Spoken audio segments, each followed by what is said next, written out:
In front of me is Honor 400, and today I would like to show you how you can set up Face Unlock.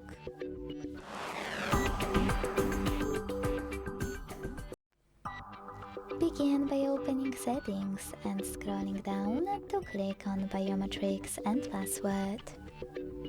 Then choose Face Recognition and enter your current login method.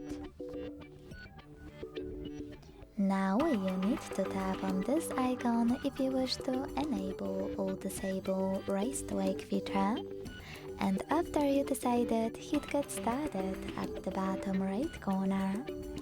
Keep your face in frame and follow all of the instructions from your screen.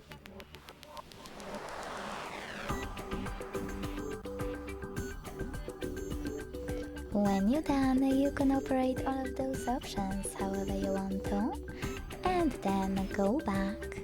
So now, when I switch off my screen and turn it back on, I can start Face Unlock is working properly. Thanks so much for watching. If you enjoyed this video, don't forget to leave a like, comment and subscribe. Bye!